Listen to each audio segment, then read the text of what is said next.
Hey everybody, it's Dina again with the Rhode Island Wave, and I am here today with Kristin Schober, right? Yes. And she is the Sensory Stylist. Yes. Kristin, Yeah. what is a Sensory Stylist? A sensory stylist is generally someone who can conduct sensory-friendly haircuts.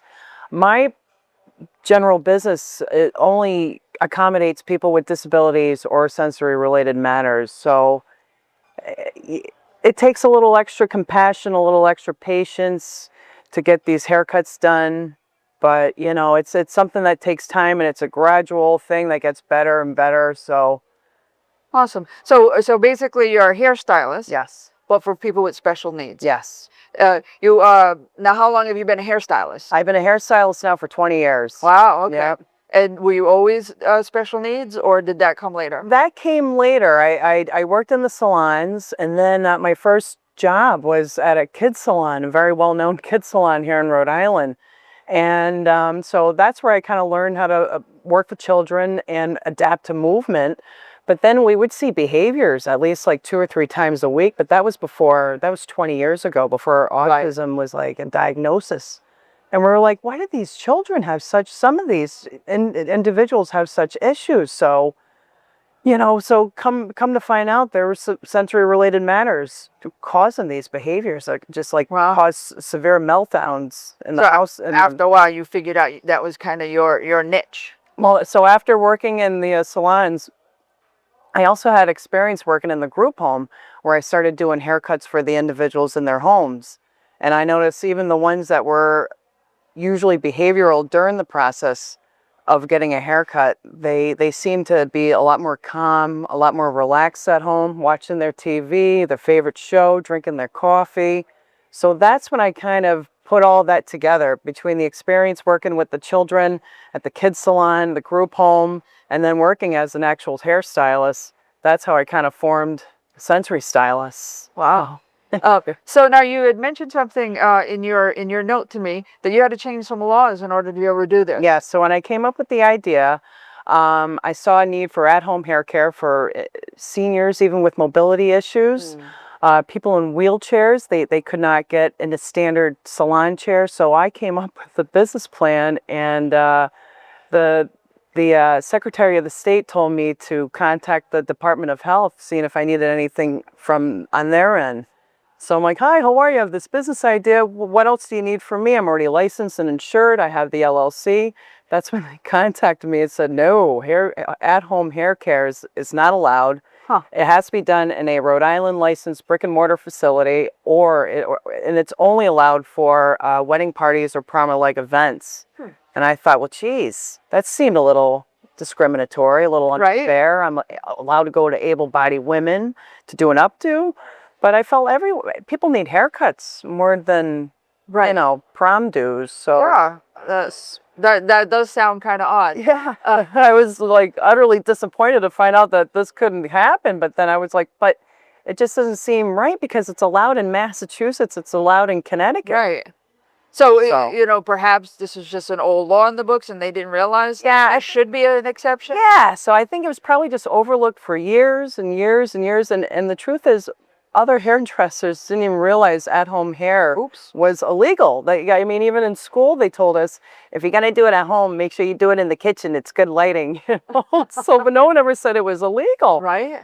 So I was totally in shock about this. But yeah, so there literally was a law against it. Yeah, they said, no, you can't do it. I know the weird thing is, if there's no law against it, it's legal. So there has to actually be, so somebody actually made a law against it. So it just said that it's only in the little guidelines, it says that salon services are to be done in a Rhode Island licensed brick and mortar facility. So anything beyond that was not allowed, unless it was for a wedding or for a prom. So the way they changed the law for you, what does it say now? So now it says that it's now allowed for wedding parties, proms, and for people with sensory related matters and disabilities are now allowed home hair care. Oh, well, that's nice. Nails, that's mighty nice of them, that if you can't get out of your house, you can stay home. Yeah, seriously, you know, I mean, it makes such a difference, you know, I mean, For the little ones, I have the issue with the hair getting all over them. First of all, they're a lot calmer at home in their favorite spot, doing their favorite activity, which is usually not involving hair, but as long as I can bring most of it to them. But the good thing is too, you can just kind of throw them in the tub or the shower right after I leave. You know, that's, you don't deal with that uncomfortable car ride, hair all over you. You know, it's really convenient. Yeah, these moms are so busy and they have to do ABA, they have to do therapy, class, school. Why not bring a little convenience to these busy moms? You know? Rather than trying to drag a child or an adult who has sensory issues. Or just, you know, mobility issues too. Exactly. You know? Now, how long ago was this that you got this law change? So I found out last November, December that it was not allowed. And luckily I mentioned it on Facebook, and I had a lot of mom advocates and, you know, politicians reaching out. Thank God, moms with that have children with autism that totally understood the struggle in hair care, the meltdowns that were involved at the salon. So they were able to teach me the process on how to pass a law, introduce a bill, and step by step. Because I'm a hairdresser. They kind of agreed with it. And yes, thank God. Pretty smoothly. Yeah, you know, the senators agreed, the representatives agreed that this should be allowed, and we need to get this going as soon as possible. So they originally told me 2 to 4 years to get it passed. Oh. We got it passed in 7 months. 7 months, that's amazing. Thank you. So you're all set and you're all legal. Yes. And so if there's anybody out there who has sensory issues or knows somebody with sensory issues, you're the person for them to call. Generally, you can reach me. My name is Kristin Schober. I'm the owner of the Sensory Stylist, and you can reach me at 401-442-7261 is my number, or you can reach our website at www.sensorystylist.com. And so they send you an email? Send me an email through the website, kind of tell me the case, whether if it's for mom, you know, she's elderly, she can't really leave the house, she just really wants to sprucing up, you know, it really does help bring up. Oh, yeah. You know, it's nothing like you get to feel younger and better about yourself, get a new do. It's self-care. It's so important nowadays. Right? We have to do that. Or they can also tell me if they have a child, you know, that's with a diagnosis, whether if they're on the spectrum or diagnosed with autism or just generally hate the sensory aspect. So a lot of these kids just don't really like their hair, their ears touched. Right. You know, so we kind of gradually show them it's not so scary, you know? So that's how they can reach out to me. And doing it in their own home is just totally takes that layer off of it. Well, yeah, so that's what I mean. So the meltdowns are just, you know, they don't have to happen in public, you know? Right. And everyone would just watch as this child was, you know, at his most uncomfortable state. When they're in that mode, it's like fight or flight. Right. So, you know, in their mode, it's like survival mode. So, yeah, it's so keeping that element clear. Home hair care has been very beneficial, even for the more difficult cases. That's wonderful. Now, have you started getting some bookings, or is we just get? Oh, good. Nah, I'm starting to get some bookings.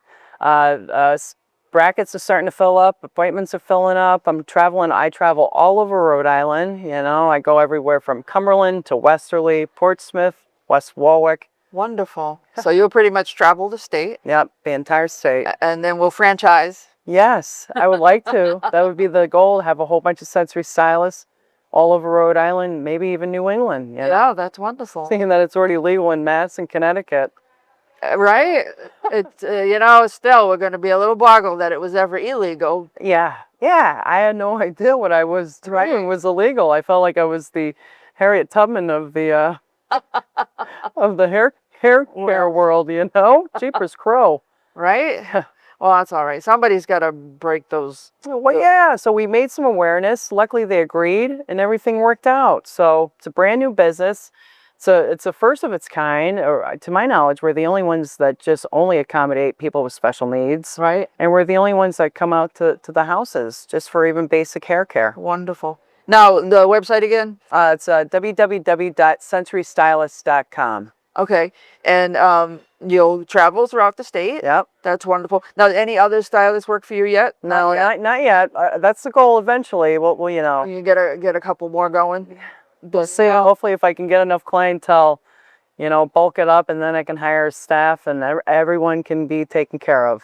well, that's wonderful. Thank you. You're breaking those barriers for us, and for the, you know, the people out there with special needs. You know, everyone deserves to feel good. Everyone deserves a haircut. It makes everyone feel better. Absolutely. You know, so Absolutely. if you can't get to us, I'll bring it to them. Wonderful. Thank you. Now, let me ask you questions about you. Where are you from? Are you from here? I'm originally from the east side of Providence, Wayland Square. I live in West Warwick. I live with my dad. I've been cutting his hair at home for years. So I don't, yeah, well, I would like to think it's your dad. I don't think he would charge you. So. No, that's all. No, he's free. He's a freebie. There you go. But yeah, so I'm a local Rhode Islander, born and raised, you know. That's good. Well, it's also good, you know, a good business ethic that you wanted to find out what you needed to get licensed. That found out about this barrier. Well, yeah. Especially if you want to grow your business. Well, that's you why I should wanted make sure you're not growing an illegal business. So yeah. I mean, it's like it was kind of funny because who would have thought, you know? So, but we crossed our T's or we dotted our I's, and luckily, you know, we got it all passed. So that's wonderful. Yeah, that's wonderful. Anything else we should know? No, that's it. We're just here. We're looking for customers, and we're here to help any which way we can. I adapt in every setting. I sometimes, most of the time, I'm cutting hair. I'm bent over because some people want to get their hair cut on the floor. Sometimes they want to be on the couch, you know. So I pretty much go to them, and they call the shots, and I just try to get them trimmed. Yeah, just get a nice clean up. You know, it's nothing too crazy, right? No, we're not. It's not like we're doing perms and no perms, no colors. Yeah, just a nice simple trim. Nails, we do basic pedicures, basic manicures, nail trimming, and haircuts, hairstyles, shaves, face shaves. Hey, no chemical treatments. Wonderful, wonderful. Maybe looking into facials. Okay, We'll cross that bridge when we get there. Right. You know. Well, it was very nice meeting you, and I wish you a lot of luck. Thank you so much.